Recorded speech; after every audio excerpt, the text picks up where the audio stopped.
The women of the WNBA have paved the way for demanding positive social change, from denouncing the murder of Philando Castile to addressing issues like pay equity, maternal health, and civil rights. This is Disrupted. I'm Kalila Brown Dean. Later in the show, we talk to WNBA player A'ja Wilson about why sports and activism are intricately linked. But first, Amira Rose Davis. She's assistant professor of history and African American studies at Penn State University. She co-hosts the feminist sports podcast Burn It All Down, and she's the author of the forthcoming book, Can't Eat a Medal: Black Women Athletes Under Jim Crow. Professor Davis, welcome to Disrupted. Yes, thank you so much for having me. Glad to be here. Thank you. So let's get right into it. I want to begin our conversation by addressing the role of activism in sports. There seems to be this divide from some people saying we don't want our sports to be political at all, and then others demanding that athletes use their platform to actually engage. So talk to us about this tension. Can sports really be separate from politics? Yeah, absolutely not. Sports are inherently political. And I would really say that it's a false dichotomy. I think the people who say, oh, keep politics out of sports, we've seen have no problem turning around and having politics in sports when it's their politics. And we've seen this hypocrisy on full display over and over and over again. The same people who say, keep politics out of sports, don't kneel for an anthem, don't put your fist up during the national anthem, never stop to question that the anthem in a space of sports is already political, never question the Department of Defense dollars that, necessitated public displays of patriotism and Americana rah-rah at football games. And so the sports and politics are always kind of entwined and wrapped together. I think that, certainly the tension comes in with people using that platform, using that space and refusing to be just entertainers. And the fans and ownerships and models and all the people who just want to not be disturbed by uncomfortable truths. And I think that that's really where the tension is. And honestly, I think it is part and parcel of just trying to promote a false discourse, because the players, athletes have spent so long saying it's not about this, or this is what we're protesting for, or whatever. And it doesn't really matter, right? Like, they can do op-ed after op-ed, they can do town hall meeting after town hall meeting, but the critics of them are still going to critique. And so I think that, moving away from trying to convince people that sports are political and instead thinking through the ways to have effective athletic activism is really the direction the conversation needs to go in. Some people say that sports is an escape or a respite from the kinds of tensions and challenges that they experience in their everyday lives. And yet you have this book about Black women athletes titled Can't Eat a Medal: The Lives and Labors of Black Women Athletes in the Age of Jim Crow. First of all, the title is amazing. But take us through that story, that arc of Black women in sport, and in some ways how they haven't had the luxury of choosing not to be engaged or not to understand those political dynamics that, as we see in broader society, may not provide a space for Black women to make that choice. Absolutely. And I think that the long history of Black women's athletics, you get to see all of the complexity, both the possibilities and the politics of sports. You see sports being a pathway to a certain type of freedom and upward mobility, especially for rural Black girls in the Jim Crow South, who are able to use it to get the first ever athletic scholarships for women in the country and go to HBCUs. And, I think of Willie White from Money, Mississippi, who was the same age as Emmett Till when he was killed in her hometown. And that same year, that fall, she got a track scholarship. And her grandfather said, listen, you have two choices. You can stay here, get pregnant, pick cotton all your life, or you can go run. You can go run somewhere and run out of this town.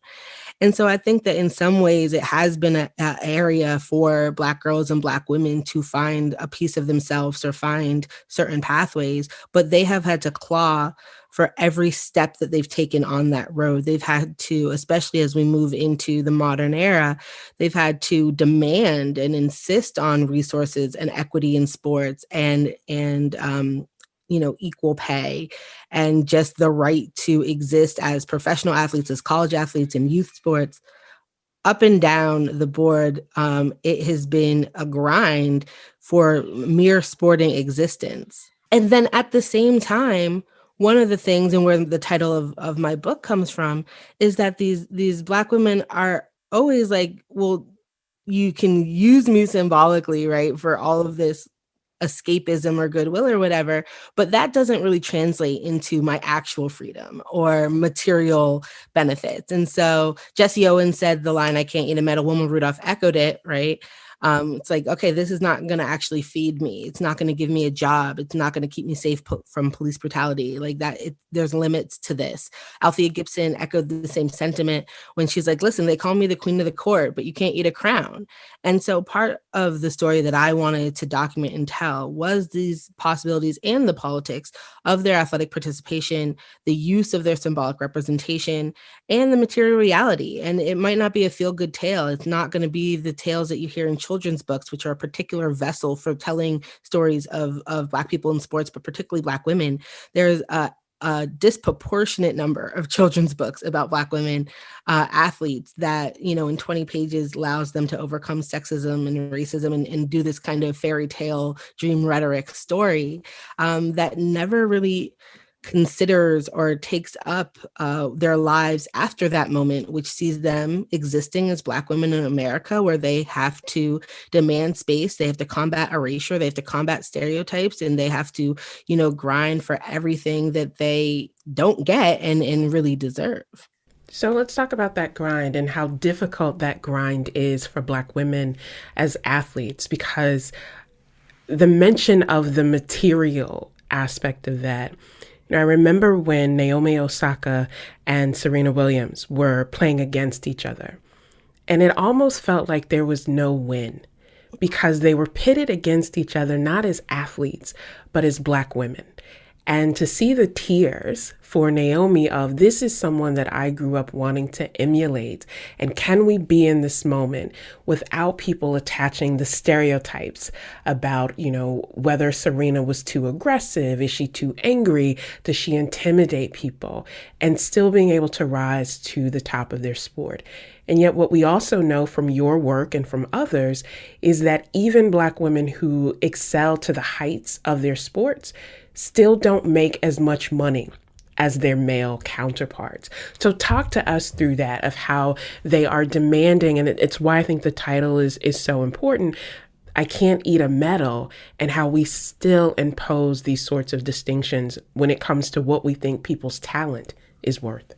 Yeah, absolutely. I mean, I think that moment with Naomi and Serena at the US Open finals 2 years ago now, is really like 1 year ago, pandemic time is fuzzy, is really instructive, because in that moment you saw familiar tropes, being wielded against Serena, certainly about Black women's rage and aggression. You saw a very racist cartoon, right, from out of Australia that accentuated her lips and her face and her figure. But the other thing that did on the side of Naomi is it lightened her. It whitened her. Her hair became very blonde and very straight, as almost to render her victim, right? They essentially drew white tears onto a non-white body. And part and parcel of that is an effort to erase the legacy of Serena, of Venus, of their dad, of Richard Williams at that. Because when you're looking at people like Coco Gauff, or you're looking at, people like Naomi Osaka, whose parents literally were like watching the Williams sisters, and it's like, oh, let me put my girl in tennis, right?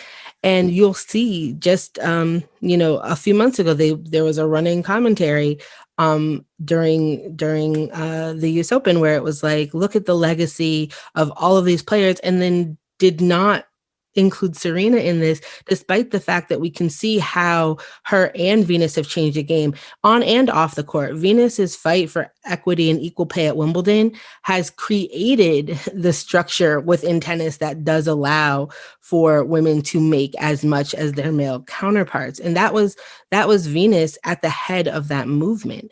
And so I think that, to the point about even in individual sports, Black women are disadvantaged is absolutely right. We know that there's levels to this, and the way that Black women in sports have been able to make the most money is in individual sports, Olympic sports, and individual sports like golf and tennis. And yet we know that for years, Serena made a lot less than her counterparts in sponsorship and endorsement deals, which is where a lot of the money comes in, because we don't have the infrastructure for women's sports. We don't have those resource allocations. Or I just told you, Venus was fighting for equal pay. And so those sponsorships mean a lot, but those sponsorships are grounded in racist market logics, right? That try to constrain what and how Black women can be endorsed and sponsored. And I think about this, especially in terms of the Olympic sports, where it might be easier to fund a Gabby Douglas briefly or a Simone Biles, but Clarissa Shields, two-time gold medalist in boxing, found it really difficult to get sponsored. And so what we haven't seen until recently is the ability for women within collective sports, within team sports, to make their own push for monetization in that way, except that we now see the needle move a little bit, like with the WNBA, which is still way under where it needs to be, but honestly is a testament to their union. And this is one of the differences, right? The unionization, the unions, having a strong players association, having a strong union in sports is really underexplored, but has allowed the WNBA to make many of the moves that they've made, including a brand new collective bargaining agreement that is certainly not, everything that they need, but it is really one of the most progressive CBAs that is allowing them to get more earning opportunities. And we've seen, at least this summer, increased investment from brands into the league. And we're really on kind of unprecedented territory in that regard. That was Amira Rose Davis, Assistant Professor of History and African American Studies at Penn State University. We continue our conversation after the break. This is Disrupted.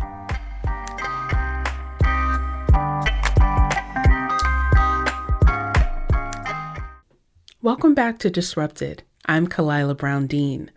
Later in the hour, we hear from WNBA star A'ja Wilson on what it means to use her platform for social change.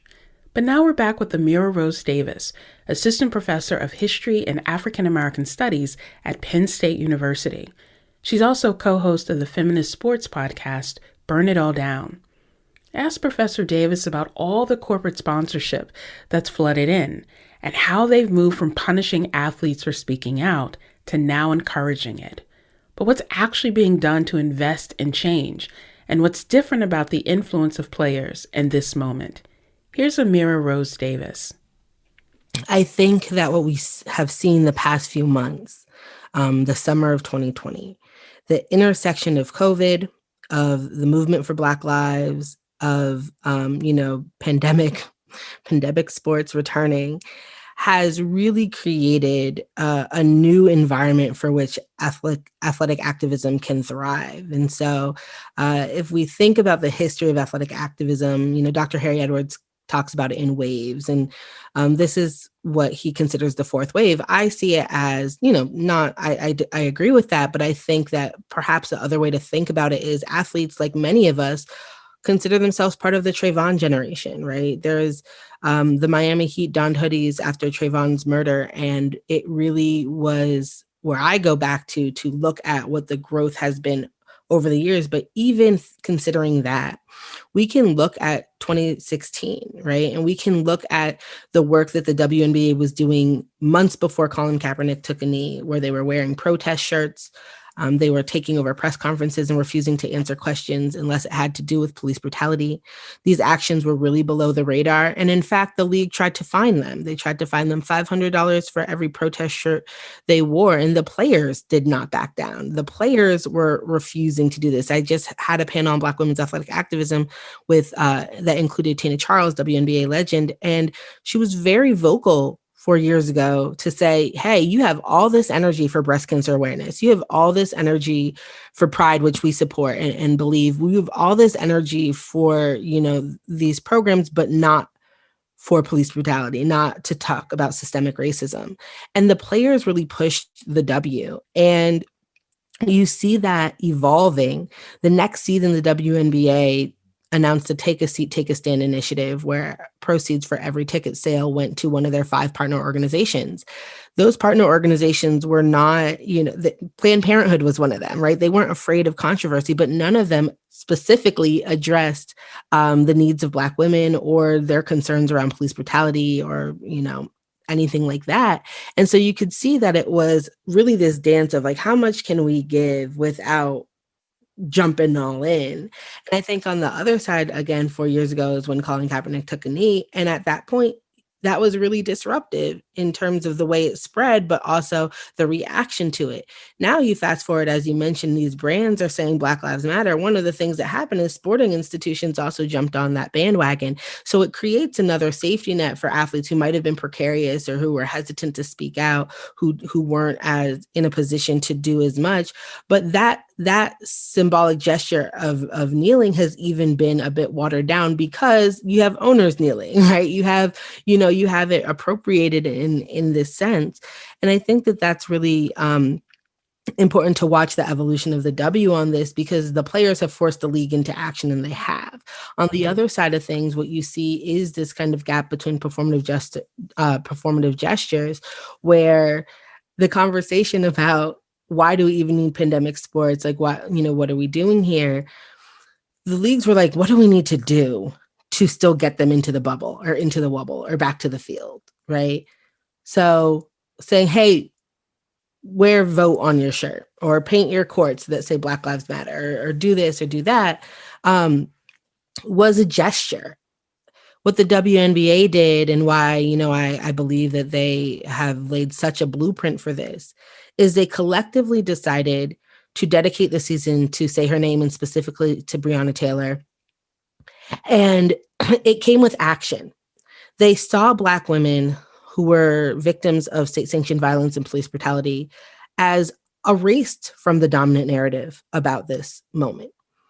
They saw these women as them because as Black women, they understood very keenly what it was like to be erased. And they dedicated their season to uplifting these narratives, but they did the work. They met with Kimberly Crenshaw and tried to dig through what intersectionality really was, right? They had Zoom calls with Sandra Bland's sister and got their stories and captured their humanity and their personhood from their families, from those who knew them before they were a trending topic or a meme, right? And then they disrupted play. So they were like, cool, that's cute, paint the court. That's cute, but we're actually going to stop playing. And we're going to tell you right here, right now, about the life of Atiana Jefferson. We're going to tell you about Rakia Boyd. We're going to tell you about Corinne Gaines. We're going to lift up these stories. We're going to donate to these foundations. We're going to make sure they're front and center, and we're going to not relent on that action.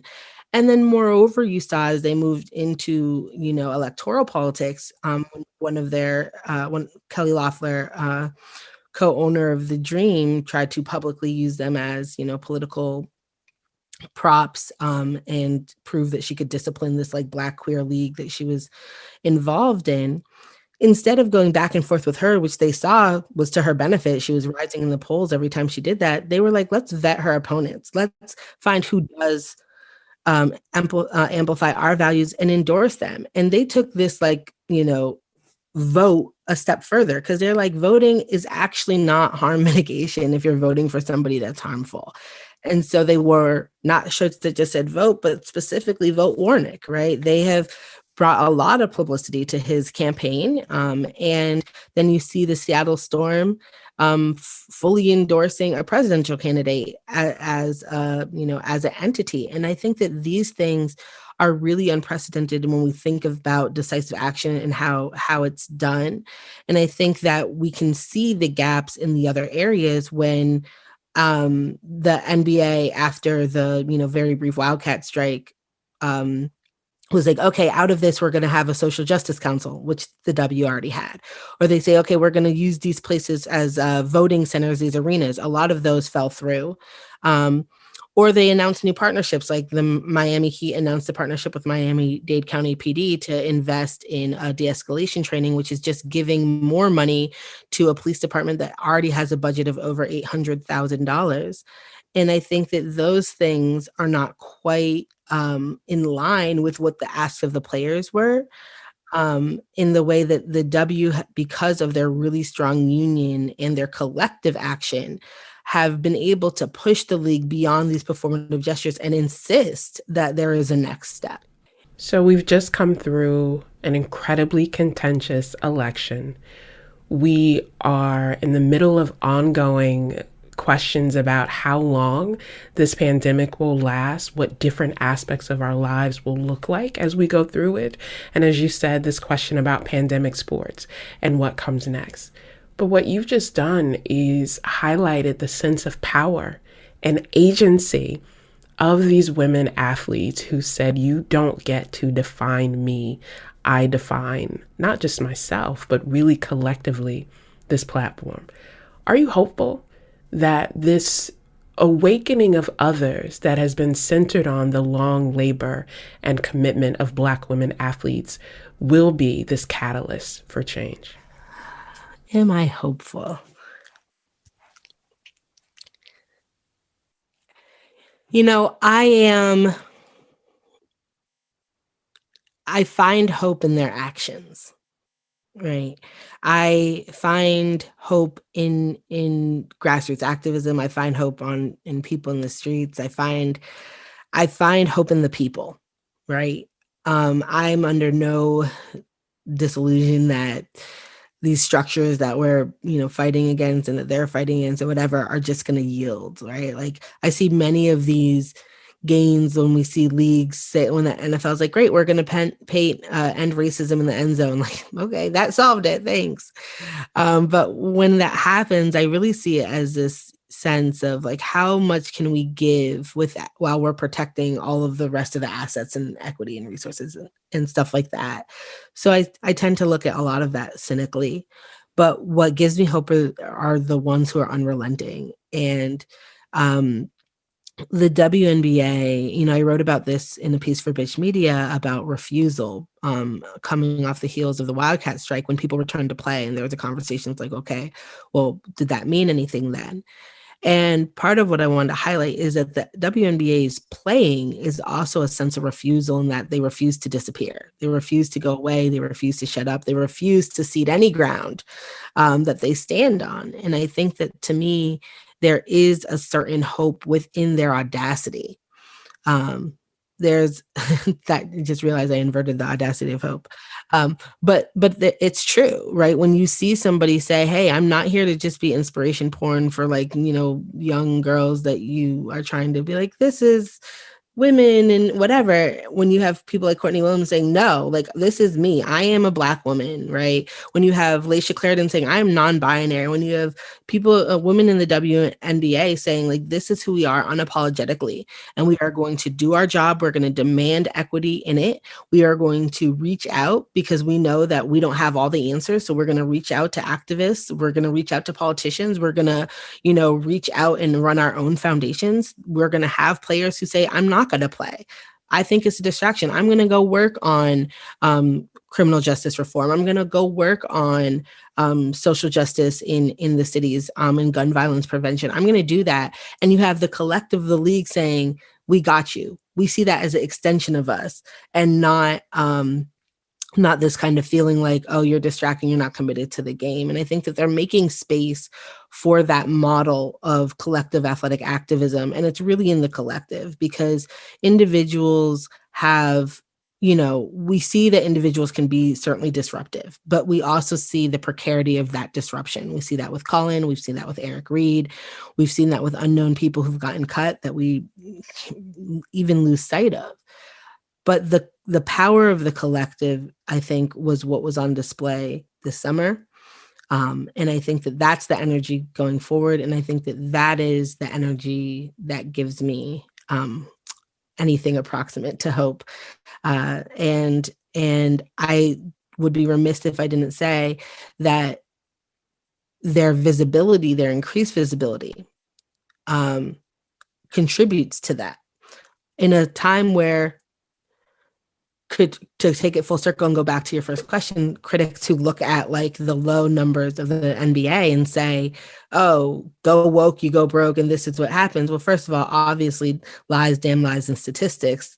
Everybody's viewership is down, except for the WNBA, whose finals viewing went up 15%, the National Women's Soccer League that went up 400%.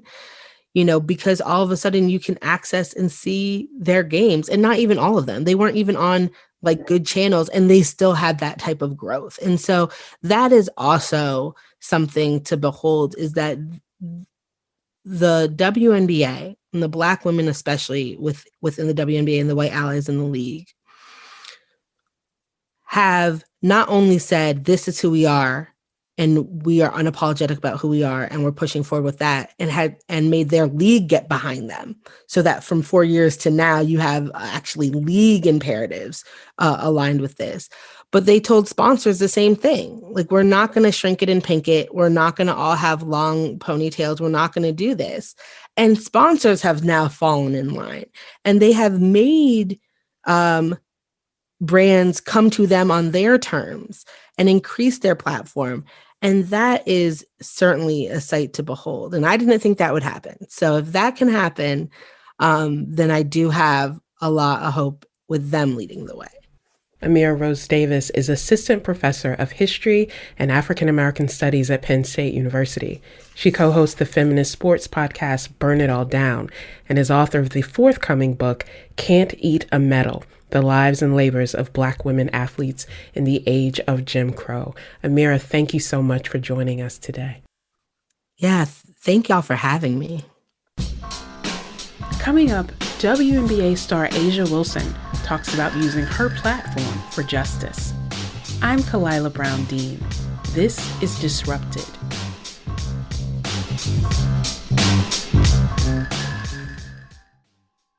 Welcome back to Disrupted. I'm Kalila Brown Dean. This hour, we're talking about the role of activism in sports. A'ja Wilson was recently named the WNBA's most valuable player. She plays for the Las Vegas Aces and is a member of the league's Social Justice Council. She hasn't been shy about using her platform to demand change. A'ja Wilson, welcome to Disrupted.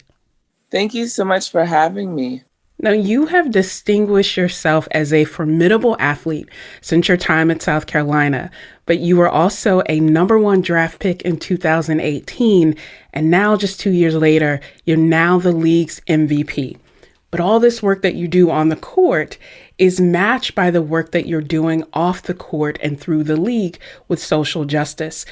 Tell us about the motivation. What makes you want to tackle issues of social justice? Yeah, I mean, my #1 is just has to be that, and I always say this, when you take away the jersey, when you take away the accolades and everything that may make A'ja Wilson, you have a Black woman. That's what the first thing people see if they do not know me, if I'm not in uniform, if I'm not putting a ball into a hoop. And so it's the life that I live. And when I hear these stories and when I'm watching the news and on Twitter or on social and I see it, I just honestly think that it could be my mom, it could be my dad, it could be my boyfriend, my brother, and it could also be me. So that was something that really connected with me so quickly. And I mean, at a young age, of course, you see it. It's not like all of a sudden 2020, it's police brutality. No, this has been something that we've been living on for years. And it's just, as I got older, I knew that I wanted to make a difference. And when and I'm so grateful to be in a league that is so open to us doing our own thing and standing up for what we believe in and how unified we really are as a league.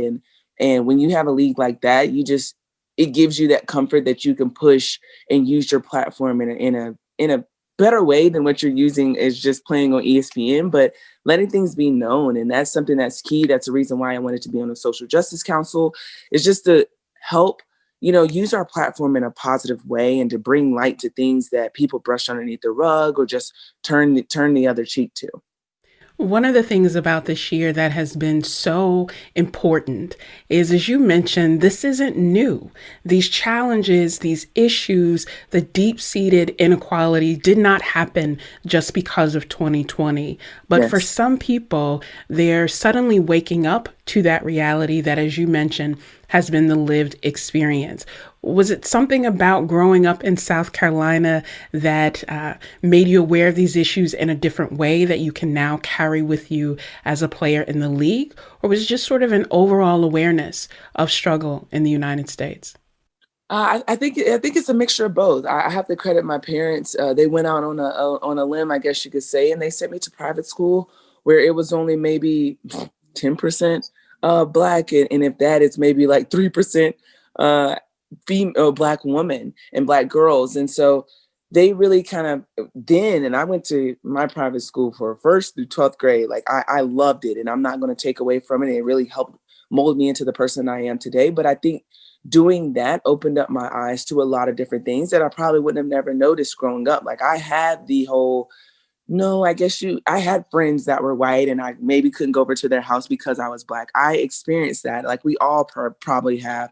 And I think it opened my eyes at a young age, which then allowed me to open myself up to just being more aware. I think growing up and when my name started to get a little weight to it in South Carolina and everyone just knew this basketball player, my parents would always say, Asia, always be aware of your surroundings. Always, look after the people that are coming up around you, because you just don't know. And I didn't really think of anything and didn't think of much. I'm like, okay, they're just being parents. But then as I got older, I was like, they wasn't just saying that for the good of their health. They were saying that because they knew that people didn't look. Some people saw me as a threat. Some people just did not like me because of this color of my skin. And growing up in South Carolina, where it is, you see Confederate flags very often. You see that deep-seated, like you said, racism. It was hard, but I hate to say that I just grew up along with it and I just went with the flow. But I just became more aware of what the real world is. And being an athlete, you get caught up in your own little bubble. You're in this world. It's kind of like you're untouchable because people see you as something. But then you kind of lose sight of the real world and being aware of it. And the sooner you're aware of it, you see the real world and how nasty and cruel it really is. Let's talk about that bubble, because it would be easy in this year where there's so much uncertainty, where women athletes already are paid less than their male counterparts. It would be easy to stay in that bubble and just stick to basketball or stick to honing your talent. But you and other members of the league said that's not enough. And you're now part of this social justice council of using the platforms that you have to really push for change. Talk to us about why it's important for that council to exist and what you hope to accomplish. Yeah, I mean, it's funny that you say the council. The council was literally like, Alasia Clarendon texted me and I was like, yes, I'm in for it, because I knew I wanted to be a part of history. I knew that when I'm in a league that is predominantly black women, I always say that we're a double minority, because it's like, okay, we're a woman, but then at that, we're the black woman. And so I just really wanted to help the younger generation out. I wanted to use my platform in a way that I'm like, you know what, I'm going to stand up for what I believe in, no matter what. And I remember my teammate always saying, we know change isn't going to happen overnight, but if we just plant seeds, that is making a difference. That is bringing change. I'm so sorry about my puppy, but that is bringing a change to, what we want. And I think that kind of helped us in the bubble where we were unified. It was the whole league unified together in unity, standing up for what we believe in and for a great cause at that. So it wasn't easy. And like you said, we always get the short end of the stick, but I think it goes to show how elite and how just boss women we truly are, deep down inside. Like, yes, we can run up and down the court and put a ball in a hoop, but at the same time, we're business women. We have our foundations. We stand up for what we believe in. We use our platforms for the good of our own people in our community. And we're moms on top of that. We have some women that are in our league that are moms. So I think that just goes to show how much we really care and how much we want to bring a difference and a change within this world. And when you have that sit in front of you, you really can't go look past it. Part of planting those seeds and seeing them come into growth is also nourishing that soil. And so you and the council have done that by looking to the wise counsel of women who have charted this path, people like Professor Kimberly Crenshaw or Alicia Garza and Raquel Wilson. Why then, in this moment where people are talking about race, have you also said it's important to look at the fullness of women's experiences overall, the many ways that Black women, of trans women, of other women, how they suffer in this context? You use that platform to bring women together. Yeah, I mean, I think it just goes back to how I said that we just look at it as it could be us. We like no one is safe in this matter, and we just have to bring light to it because not trying to diminish anything, but when George Floyd died and when he got murdered, Breonna Taylor did just a few weeks after. And it's like you never really heard her truth, like you never really heard her story because everyone's focused on George Floyd. I mean, I get it. That's our thing, but it's just like the Black woman always gets the short end of the stick. And we just wanted to amplify their voices and be a voice for the voiceless of the Black woman because we're always the one that gets drowned out. And if we are using our voices, now we're the angry Black woman. So we're always getting hit with the stereotype. And I think what better way to stand up and preach and be there and to showcase these women than Black women as a whole and as a league. And when we have allyship within our league, it helps us even more. And so I think that is key as to why we wore the Breonna Taylor on the back of our jerseys. While we had before our intros, we always had facts or people like Professor Crenshaw, come in and speak. So because her voice needs to be heard. And I think that is key as to what we do. And I don't see a better league that could do it the way that we can do it because we have women in there that could experience, and I hate to say it, but it's true. But it's the life that we live. The WNBA, since its inception, has always been about pushing against those negative stereotypes or those limiting stereotypes. And one of the things that you've recently done, Asia, is to team up with other athletes for this Instagram campaign called #SeeMe. And you've talked about bringing awareness to the issues facing Black communities overall, but particularly Black girls. Why do you think it's so important to speak to Black girls and to affirm them in a way that they feel seen as well? Yeah, I think because it's like, it's funny. I actually wrote an article called Dear Black Girls. And I really just put emphasis on, the Black son or the Black boy gets the talk of, you have the target on your back. And when you see the police, have your hands up and just be ready at all times. But that Black daughter, that Black girl doesn't get that talk. Either it's because they just think, okay, she's a woman and I don't know how she's going to take it. She's sensitive. Or just because they just don't even think that she needs to have that talk. But the Black girls matter. I think growing up, you always see just little things that just diminish the Black girl. And then she grows up to be this woman with just trying to carve her way out of this hole. And it's so much deeper than that. And my biggest thing is you have to start at the root. You have to start at that younger generation to let them know that their voice is so powerful, that they're able to do whatever they want. Because I know that's what my parents instilled in me through and through, is just to know that you don't let anyone stop you from achieving your goals. And I think that's key. And a lot of people maybe don't do that to their Black daughter or their Black young girl in their life because of whatever reason. But I think we just have to not just focus on the Black boy or Black man, but also the Black woman as well, because you see it all the time. Oh, when something's going good, we're always like, oh, our Black queens, praise them. They're here. Yes, hear them. But then the minute we say something or the minute we do something, we get criticized or we get knocked down or they might not even want to qualify us because our name has an apostrophe in it. It's those little things that are so key. And I just knew that I needed to just attack that that circle, because I was once that little Black girl with the apostrophe in her name. Who knows what people said when they looked at my name? But now that it's on ESPN, or now that I can put the ball in the hoop, oh, it's good, it's perfect. But it's for that young girl that may not have that opportunity to be that basketball player, but yet know that her voice matters, and people like me are standing behind her. One of the things that I really appreciate amongst the many things that you've done is this notion of affirming the power that each of us has right where we are. And you said or wrote, if you remember one thing from this letter, remember this. You don't have to be a WNBA player or politician or celebrity to have an impact on someone else. And so you are using your platform not just to carry out the beliefs that you have, to honor the lessons you learned from your parents, but you are also empowering other people to do that. You're founding member of the More Than a Vote campaign to work against voter disenfranchisement. How do you see that connection between affirming community, promoting the many opportunities for people have to explore their power, but also reminding people of the need to be engaged politically and civically?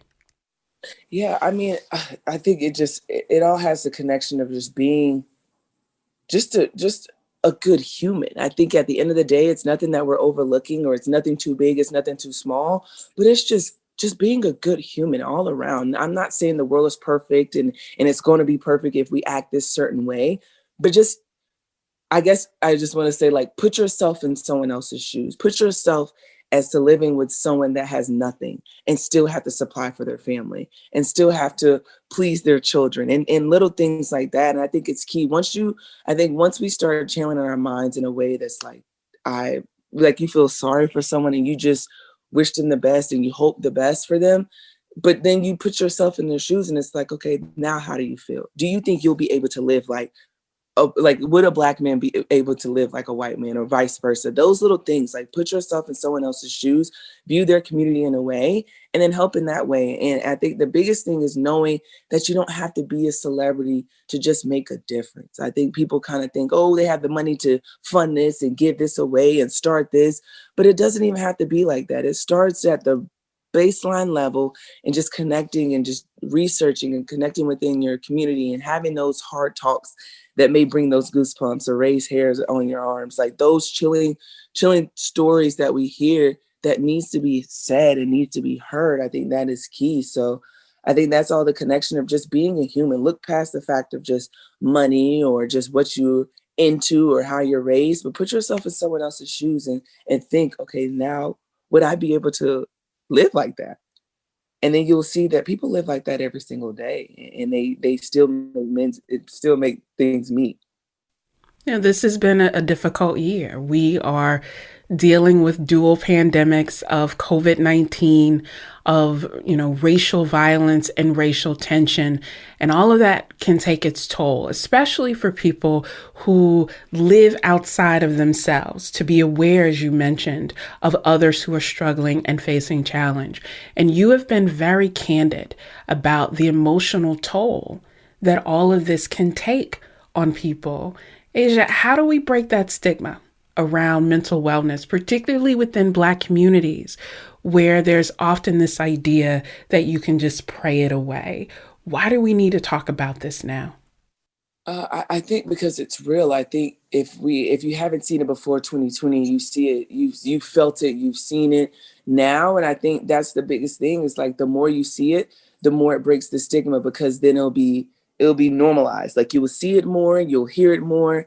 And like you said, it is tough in the Black community, where it's like, oh, nothing's wrong with you. You need to be grateful, or just go pray it away. No, it's so much deeper than that. It's so deep rooted that it's like, if we see it more, we hear it more, we feel it more, then it'll become normalized to a fact that it's like, okay, yes, maybe I do need to just talk it out. Maybe I do need just a little help with my mental wellness. And I think it's better when you hear it from athletes, because I think they see us as machines. I think they see us as just like, okay, yeah, you're good at what you do. You make it look easy, so nothing can be wrong with you. You have all the money, you have all these accolades, you're perfect. But when they really hear our stories, and when they really see and put it together, I think it'll go a long way. And then they kind of have self-reflection on themselves and say, okay, how can I go about it? Because I know for me, it was tough for me to even think about that I just had anxiety issues or depression in a way that because I'm like, oh my God, people in the world think that I am this superwoman and I can't have feelings, but in actuality, I do. But then once I started understanding that that is who I am and I can share my story and it turned out that it helps me in that way, then I said, okay, I can use this as a tool to help others. So it's going to be tough to break the stigma, of course, but I think the more you see it, the more you hear about it from real life stories, I think that's when you start to understand it better in a way that you can then self-reflect on yourself and say, okay, how can I be a better person? And how can I take care of myself? I think that's the biggest thing that I learned. I need to focus on myself a lot more for the betterment of me and my future and the people around me. You know, one of those tough lessons is that self-care doesn't make you selfish. It actually makes you better. It makes you better as a person, but also better able to do the other things that you are so committed to. And the common thread through everything you've said to us today, Asia, is this need to affirm our common humanity. And that Yes. common humanity can sometimes means that we're feeling weak or not fully ourselves, but it also means that we can see in others the need to do that. And it doesn't matter if you wear a WNBA jersey or you're just sort of an everyday person, to be able to do that and affirm that in others. And so that leads me then to, our final question, Asia. Given all that you see, all that you've experienced, all the amazing things that you have committed yourself to, do you have hope in terms of moving forward, that the activism and connection of women athletes and people more generally can get us to a better place in this country? Yes, I always have hope. I try to be optimistic in everything that I do. I love to bet on myself. I love to bet on the women around me, the people around me. And I do. I honestly think that it's going to take some time. It's not going to even be in the near 2 years, 3 years, but even farther than that. But my biggest thing that gives me hope is hopefully in the future, my child, whether it's a son or a daughter, does not have to go through the same thing that I'm going through, because it rips me to shreds when we were going through all of this in the bubble and my parents are saying that I'm going through the same thing that they're going through. That means that there's no change. There hasn't been anything that's dip off. It's just now people are even more bolder. People are using their voices a lot more. So hopefully it kind of speeds the curve. But that's the thing that gives me hope, is knowing that maybe the next generation, if I continue to do what I do and work hard in what I do and follow these people around me and help uplift them, that hopefully the future and the next generation, my children's children, doesn't have to go through what I'm going through. What my parents went through. And those are the little things that still give me hope till this day. And it's going to continue to give me hope that I am blessed with a platform that I can use in any type of way. And I always say when I'm talking to a young group is, I don't care if you don't understand anything that I'm saying, at least just if I just touch one person, I feel like I can make a difference just by touching one person, because who knows what they'll then go and encourage to do. And I think that's key, is if we can just change one little thing, or just let someone hear us out for one little thing, we're going to be good. And it's just the seeds. You just got to plant the seeds and just pray for growth. A'ja Wilson is the 2020 Most Valuable Player for the WNBA, and she's a member of the league's Social Justice Council. A'ja, thank you, and keep planting those seeds. Thank you so much. Thanks again to A'ja and Amira Rose Davis. Disrupted is produced by Daniela Luna and Katie Tolarski, and we'd love to hear from you. How has your life been disrupted this year, and what solutions would you like to see? Send your feedback to disrupted@ctpublic.org. I'm Kalila Brown Dean. Thanks for listening.